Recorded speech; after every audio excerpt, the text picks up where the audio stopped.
how did the idea of YOC come about? We were thinking of other totally silly ideas. And I found a few other campaigns that we've done in the past, and a lot of them raise question marks. We've invited a former colleague of YOC Germany. I was hired to sell products which we hadn't had. And that's how we started. They looked at us as we would have been, I don't know, from a different world. It was a time or a change in society, the moment when the iPhone came. I had my regular answer. I have no idea, but I think we can make it happen.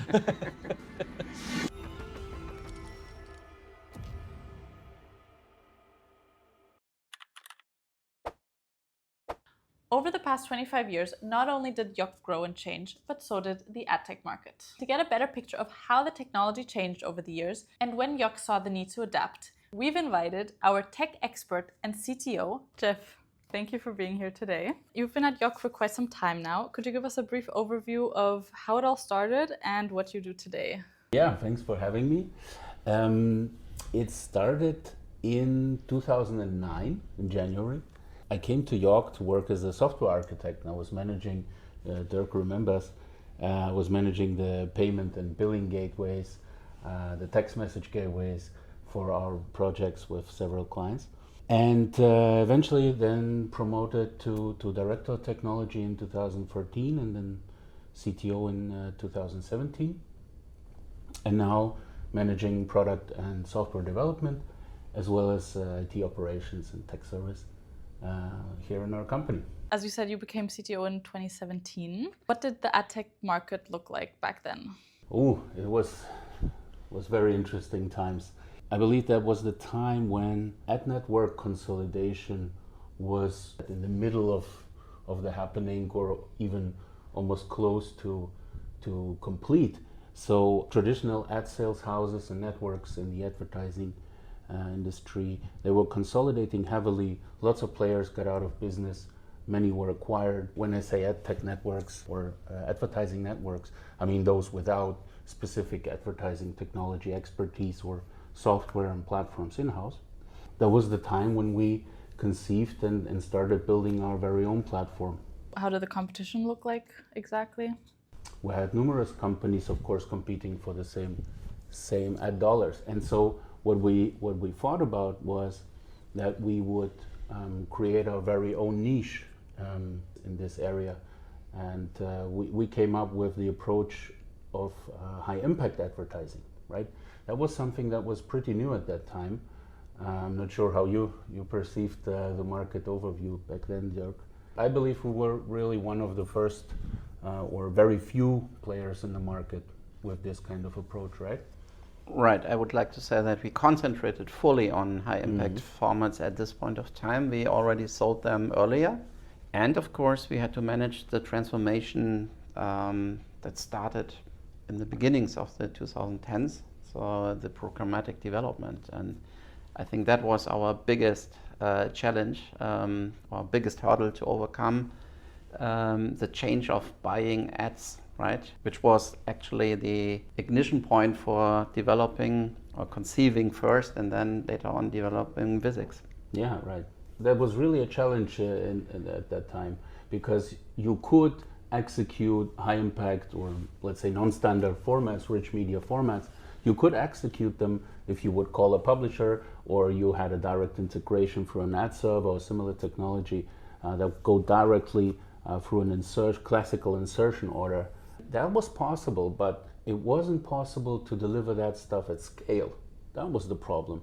And programmatic market has already, tuned and thrown out tons of ad networks that couldn't deliver programmatic business at all.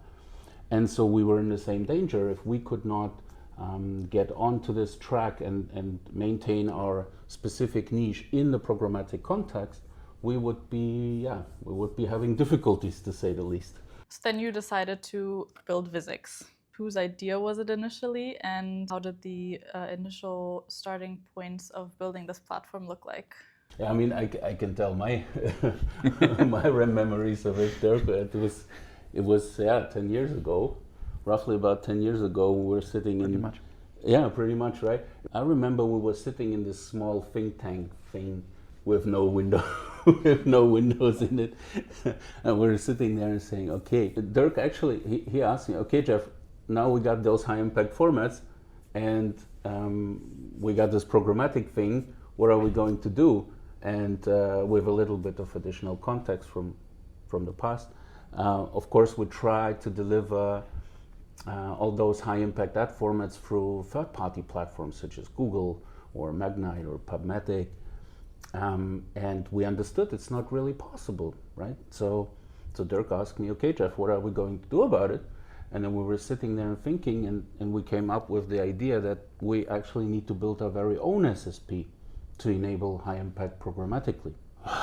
And it was tough. It was tough, right? Because the company has undergone significant changes for the past 5 years. At that time, I mean like 4 or 5 years, I would say.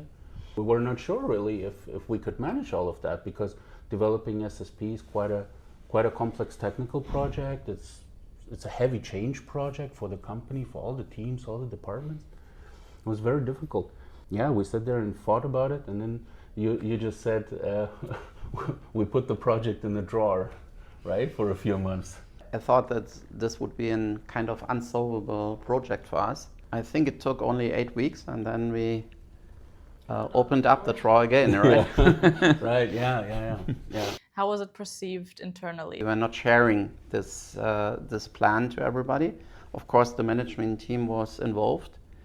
Yes, and of course we had to involve our supervisory board, and at a first glance they said, wow, this now they become fully silly. No, just kidding. So, but at the first, so they were a bit surprised. But then we explained, okay, listen, so we have to undergo this transformation.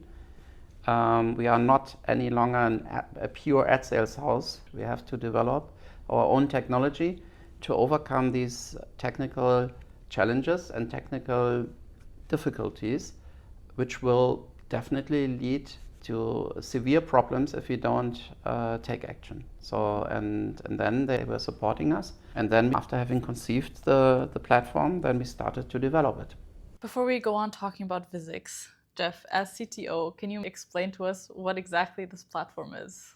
Yeah, I'll try. In fact, I can explain with the very first idea of the platform that we had. The idea was that we could deliver high impact rich media advertising in a programmatic way without any adjustments necessary on neither the publisher side nor the demand side in terms of DSPs or buyers. In simpler language, well, you can run high impact advertising programmatically without doing, well, anything different. You just set up a deal, a programmatic deal in VIS.X, and the platform transforms whatever creative asset you have into a high impact ad format in real time before it's being delivered on the publisher side. That's the basic idea, and it still is. So the platform enables all these fancy attention grabbing ad formats to be delivered on publisher websites without any hustle on either side. Where's the platform today, and what are we looking at in the next few years? Yeah, the platform today is much bigger than what it started, obviously, because we put in years and years of continuous development, lots of thinking, additional features, and so on. We've launched an ad server. We increased the reach for demand. We increased significantly the reach for supply. We have made tons and tons of adjustments and features to that. And the next step for the platform is also to become full stack ad tech platform, right? And when we say full stack, that means that we're not only auctioning publisher inventory to demand sides and eventually playing our own insertion orders on there, but we also want to extend it with a data management platform, which we call the VIS.X Identity Intelligence. Obviously, lots of AI and machine learning technology is within the platform. It's available. It's actually available for, I don't know, like 7 or 8 years already, but we're continuously building it out. And also we're adding a demand side component so that you can address even broader inventory with the same high impact ad formats. And yeah, lots of exciting development work ahead. Looking back, if we wouldn't have created VIS.X, where do you think YOC would be? Whew, that's a tough question. I mean, we have witnessed a couple of competitors that were not able to make this transition to build up very own technology in-house. I mean, some of them still exist to their degree, they're running it successfully. I think for us as a company, we would have difficulties to continue to operate at this scale and further grow the company without having this technology in place. I think it's really somehow, supercharged our activities and enabled to access lots of new clients, new buyers, new potential supply as well. So it was really a helpful and important step for the company. I would go even one step further, Jeff. I would like to say it was more than healthy to develop and to transform the company towards that direction. If we would not have done this, so I assume that the company would not exist as a standalone player any longer. So I think somebody else would have taken all the pieces that would have been there and would have integrated the business into its own business. So I think it was for us not only healthy from our own development, but even more it was kind of a necessity to do so. So that's my perception at least, yeah. So your initial brainstorming meeting back in the room without any windows saved the company? Well, it's a very big statement here, but I think it helped a lot at least. It was a development. Lots of people, not only Jeff and myself, we were discussing with the management team, and then ending up with the idea, okay, we let's go for it. Such a project can't be realized within days, so it takes months and years, right? And it was a team's effort, definitely. Coming to our final questions, what is your favorite memory with YOC? Ooh. Well, you see, since I'm with the company for like 17-ish years, I'm thankful that I have many very nice moments in the company. One that immediately jumps to my mind is a certain moment. I don't remember the exact date. Maybe I do. 15th of December 2017, roughly 11 o'clock. 11:30 maybe. I remember this very well because we had a Christmas party in our Warsaw office. That was the time when we launched VIS.X internally within YOC, within the company.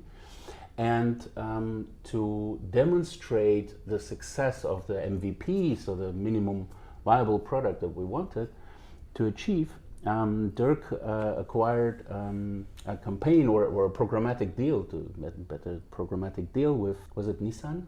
Nissan, it was exactly. Nissan, yeah.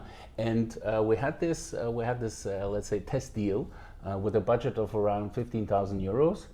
And we started it. We transformed a regular banner into an interstitial ad, which was completely, let's say new to the market at that time.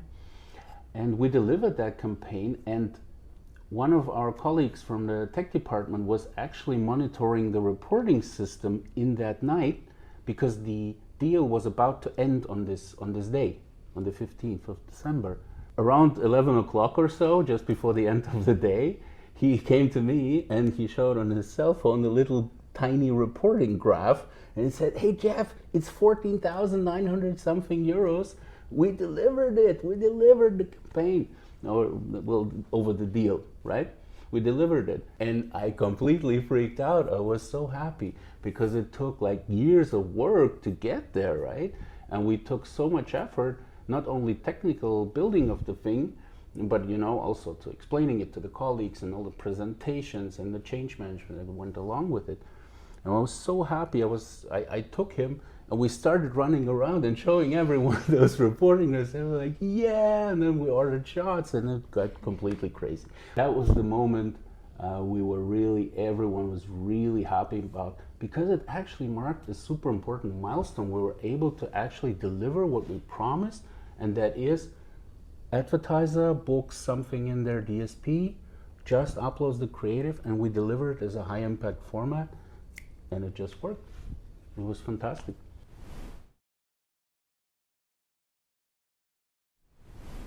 Alex, thank you for being here today. As you've known YOC for quite some time now, could you give us a brief overview of when you first came across us? Yeah, I think that must have been 2012, I think. So yeah, around 14 years ago now. The first campaign to ever run through our platform was together with you back in your days at Omnicom for the advertiser Nissan.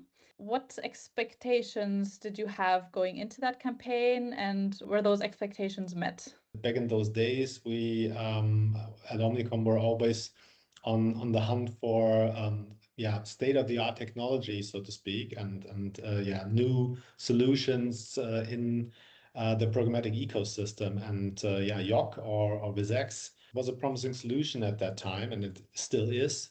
So yeah, that was basically one of the main reasons why we looked into it. And we had a great client with Nissan, who was bold and willing to go this way together with us, and at a quite early stage, we have to admit. And I think it paid off. That I can barely remember. So the campaign went well, and the client was happy. Looking back at the very first campaign that we did and to more campaigns we've done ever since then, what do you think is the main reason that the partnership has continued for so long? YOC has always been a reliable and trustworthy partner for us. So the campaign results have been good so far. In fact, we have generally achieved our clients' goals. So it's that easy, I think. Over the past few months, we've also had always-on campaigns running through our VIS.X platform with your agency, which is now Jung von Matt. From your perspective, what are the key factors you would say that make this long-term collaboration work out so well in the ad tech industry? Just like in football, advertising is all about results, right? So if the performance isn't good, things get difficult. So good performance, transparency, and scalability are certainly the basis for a long-term relationship in that field, I think. What do you think agencies will look out for most when working with tech partners within the next few years? Of course, AI will play a major role in that field, even though we believe actually that since everyone is using it, it ultimately won't be the main differentiator, in our opinion. Also, I think targeting technical resilience, so to speak, and scalability is more, like as I said, are more basic requirements for staying in the game. In the end, we believe that it will be creativity that will make the difference, and customized solutions that solve real client problems. As we've seen in phase 3, YOC has evolved over the years from an advertising agency to a technology provider. And along the way, we've had the opportunity to collaborate with many leading brands and agencies. And among them is one partner who has known us from the very beginning and with whom we've shared a strong relationship. And we're especially pleased to have him join us today. So please join me in welcoming Senior Vice President at Mindshare, Timothy Gizay. Welcome, Timothy. Thank you for being here today. Thank you for having me. Let's get straight into it. When and how was the first time you came across YOC? It was pretty in the early days, 2001, in the start of YOC, and simultaneously also start of my media career at Dance to Aegis Network. We know each other from really from the very beginning, from the very beginning, from the startup phase. Once I met you, that was the first person from the media industry, besides Kai Hiemstra, who brought us together. Yeah? So that was the first, more or less, contact with media industry. And honestly, after such a long period of time, I can admit I had no clue about it, what you are doing. No clue at all. I think the nice thing is I start learning what mobile marketing is about, and you around media and the agency models, and I think that brought us together. Yeah. What would you say changed the most from your early days at Dentsu to now being part of the management at WPP Agency Mindshare? I think at its core, it's pretty the same. So my job and the profile behind is that our core mission is to advise our clients to succeed with their brands in media and in communication. But the playground, of course, has changed significantly. No? In early days, it was a couple of traditional channels and the specific thing online. And it was pretty easy to build up a media plan and to execute it for our clients. And meanwhile, we have a really fragmented media industry, dominantly driven by digital and tech companies. And so the playground is different, but the core mission is the same. Basically, digital marketing has become increasingly technologically driven over the past decades. From your perspective, how have tech platforms or ad tech companies like YOC changed the way agencies plan, execute, and go about campaigns? The North Star is the same. So the role of media agencies and communication agencies as well as to support clients to be more effective and more efficient, driving business for their brands and for their sales and their marketing KPIs. But the tools we have and the tech and the data behind, of course, is much more performance, much more dynamic, much more technical driven, and so the ways we're working are pretty different. But the goal we are searching for together with the clients is the same. And ad tech, I think, changed also not only the tools and infrastructure we are working in, it's also a different mindset, a completely different capabilities we need for, also on the agency side, on the media partner side, but also on the client side. So the skills people need. So we have to train up continuously, and that keeps us, I would say, sportive and young. And when did you realize that YOC was becoming more of an ad tech player? Would you say that was around 2018 when we came out with our proprietary technology platform VIS.X, or already before that? So I had the origin chance with Dirk in a personal exchange. So we had always, I think, once a year we meet each other and or have a good quick chat, and he informed me about his plans. And I would say in past time it sounds like really a bold move, because the market was pretty stable, local, digital and online. A mobile publisher has a good business, a good drive, but from today's perspective, of course, was, I think, the right decision, because you can see that lots of local media vendors are really in trouble because they missed this kind of transformation, or they didn't execute it time-wise or in the execution not consequently enough. And so I think it was the right move I would say around 10 years ago, to change from a more only media vendor and mobile media partner into a technology partner for the industry. Unlike many other companies, what do you think, why is the reason that YOC has not only managed to survive over such a long period of time, but also become one of the biggest ad tech players in Europe?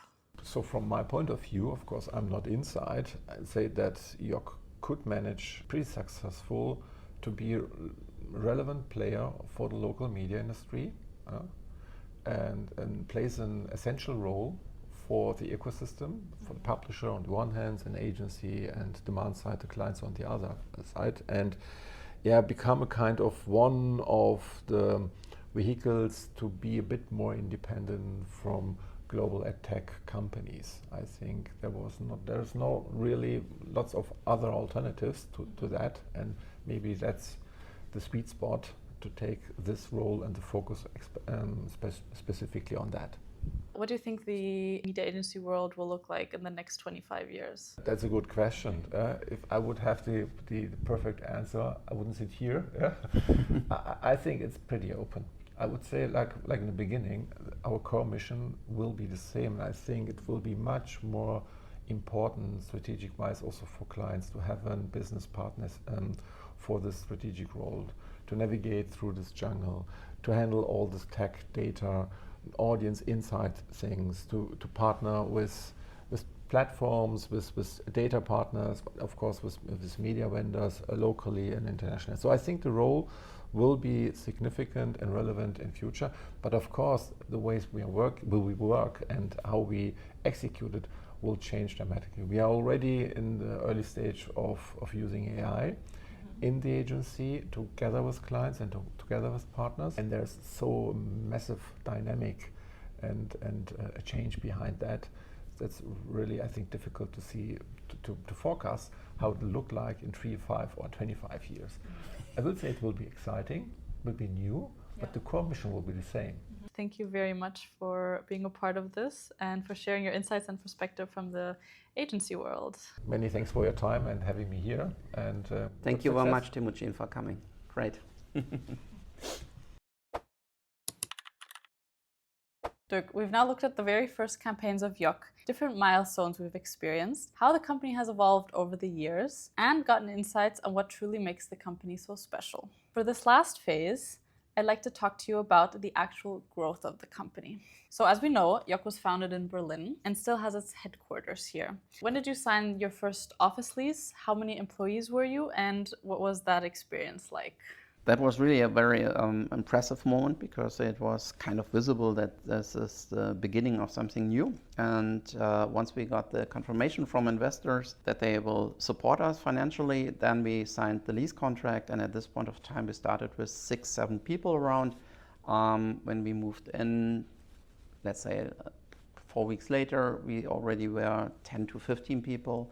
And in a very short period of time, we grew up to 25, 30 people. As we see, the team has grown very quickly early on, not only in people, but also in locations, with the first expansion being in Austria. And in order to get a better picture of the market back then, I had a chat with Max, who was one of the first employees of the market and who is now, 15 years later, CCO of YOC. Max, thank you for being a part of our talk show. How did you first come across YOC, and what was it like starting? That's quite a while ago, I have to say, 2008 to be precise. Actually, the year the original iPhone was launched. When I started, YOC was completely new to Austria, very unknown brand, whereas it was at the same time the first expansion of the YOC group into an international market. And as a German-originated company, Austria was a good choice to do so. And therefore, it was a great challenge, actually. It was a great start, joining young, innovative company with a very, I would say, forward-looking product setup, which luckily hasn't changed since then. And it was a great start. What changed specifically in your role over the past years as to how you started as a sales manager to today? A lot, most likely also due to the fact that the company has changed a lot, coming more from a mobile marketing, mobile advertising pioneer role, more towards really an ad tech company running on its proprietary technology, focusing on digital advertising, high impact advertising. So the products changed. Of course, also in the course of the many years, my role within YOC changed a lot, developing towards managing director in Austria, but then I'm constantly taking over some more global roles and responsibilities, and mainly in extending our operations into more international markets. And today I'm CEO of the company, focusing on the demand side and our demand activities and our international markets. Max was able to develop the business in Austria in a very structured way, in a very professional way. As of today, you can see the result. YOC is one of the best known ad tech players in Austria as well, and is covering at least a big share of Austrian high impact advertising spendings. He grew up the team very professionally. I think as of today we count already more than 20 colleagues in Vienna, with a tendency to grow further and being one of the most important players in the market field. So therefore, that all goes back to Max and his team. So great development. Max and myself, we are working on the further expansion of YOC, whether this takes place organically or is being executed by acquiring companies. From the years of expanding internationally and being also the COO, what has been the biggest lesson that you learned from this? The biggest lesson, it's tough to answer that. Most likely, success always takes longer than you expect. I think that's somehow a big lesson I've learned. But yeah, it takes some time to build new things. Yeah, being successful in international markets is dependent from so many different factors. It's timings. I mean, products don't differ too much, but still there are market differences. And I would say heavily people. Having the right people is definitely one of the key success factors. And therefore, we are happy to have very good and great colleagues all over our markets. Since we have worked on standardizing all of our product offerings of our activities and executing everything based on our own technology, based on VIS.X, our platform, also the expansion becomes easier. Yeah, so because you don't need to conceive a new business model for a new market, but exactly the other way around. Here's the business model. Here's the platform. These are our products. Please start working with it and please start selling it to the specific new market. So therefore, becoming an adtech player with proprietary technology made it easier.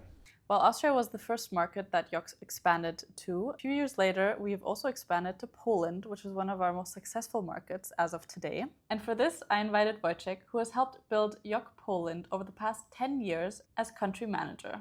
Thank you, Wojciech, for being here today and joining us. How did you even first come across YOC and what was it like starting? Well, it wasn't easy, definitely. I joined YOC in 2015, I think. Yeah, it was 2015 July, marking the beginning of a, let's say, focused decision to become part of a European digital marketing company. At those times, the key milestone in the journey was the introduction of the, let's say, first high-impact product from YOC, which was YOC Interstitial Ad. I was responsible for establishing YOC Poland from ground up, from zero.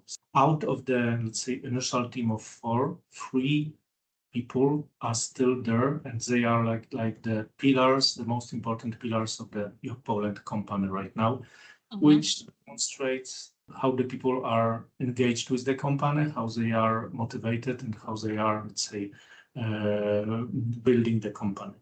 Poland is a good example that people typically, if they decide to work for YOC, that they stay for a very long period of time. That makes me really happy. And it's not only Poland, but we see 15 years with YOC in all our markets. So I can remember the development of Poland over the last decade. So we're starting from scratch there. You also have to be in mind, once Wojciech and team started, we were not having our platform put in place. So we were still thinking about the platform, we were still developing it. So it was a pretty tough start for the Polish team.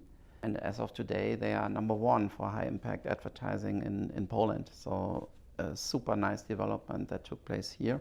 Also a good example how you can develop a new market organically. Yeah. Definitely. What would you say were the biggest lessons you've learned from building a new market completely from scratch? Yeah, so definitely, as I already mentioned, to own your own technology, to execute your products in all the markets the same way, to set standards and that stuff, to execute according to your playbook is facilitating the entrance into a new market. basically. Yeah? But if you would ask me for the most important lesson that we have learned over the last years of expanding into new markets, I would definitely answer that it's all about the people that are working on the field. The right managers will make it a success, and if you choose the wrong ones, then you will not end up successfully. So it's as simple as it is, definitely. Yeah. So we have to choose the people working in a new market very, very carefully, right? How many markets are we in right now, and what is planned for the near future? Yeah, so actually we are directly covering 6 markets with offices, but nevertheless the company is working on a European-wide level already. So we are running campaigns in all the major advertising markets in Europe. Besides opening up new markets and expanding our activities internationally, we never should ever forget about our existing markets, having sustainable growth there, expanding our relations to our clients and agencies. But needless to say, we are still and always exploring new opportunities, where and how we extend our footprint and also grow in a market presence perspective. I think we're all excited to see where we're going to be in the next few years. Yeah, definitely. Dirk, I think it is safe to say that the past 25 years were everything but boring. Coming to an end, I want to hear from you. How have you experienced the past 25 years? It's really difficult to answer this question, actually. What I can tell you is it was never planned to do it for 25 years. So that's what I can really admit. But what I can also admit is that especially the last 5 to 10 years were the most successful years of the company, definitely, and provided most of fun to me personally. So therefore, I'm definitely very energized to see the development of this company. We started with a product nobody wanted to buy and nobody understood at all at the very beginning, to right now running your own technology, which is on high scale, delivering ads globally. Every single second we are talking to each other. So this is, it's such a big journey that took place. It's a privilege, actually. Please allow me to express a big thank you, actually, to all of the people that have been working for the company, and of course to them that are currently working for the company. It's very satisfying to see that we are still in close contact with so many former employees. So this is really, it makes me happy on a personal level. So there are still very established relationships that are still existing. And as already discussed, we have so many people working currently with YOC that are with the company for more than 10, even more than 15 years. So this is also very nice. And so therefore, let me allow to say thank you to everybody who contributed to the development of this company. Looking into the near future, what else is planned? It's good that you don't ask me for the upcoming 25 years because I wouldn't be able to answer that. On the very near future, I think we will invest heavily into our platform further. So we will expand it. Jeff was already explaining that quite nicely. This is definitely important. So we have seen since the inception of VIS.X that all of the investments paid off. In some regards, it takes some period until you can start to harvest. But I would like to say everything what we invested into the platform was fruitful. And therefore, we are not changing this way. VIS.X as a platform will become even stronger. We will be working in more territories for sure. That's also, we can see it as of today. Whether with own offices or not, but we will have the technology put in place that we can operate even in other continents. If you would ask me, that's how the future will look like. We will expand, of course, further in terms of people working with the company. That's exactly how I would describe the upcoming years. Yeah. Seems like the first 25 years YOC was just getting started. And I think we're all very excited to see where YOC will be in the next 25 years. Yeah, we still look great, so therefore we are not afraid of.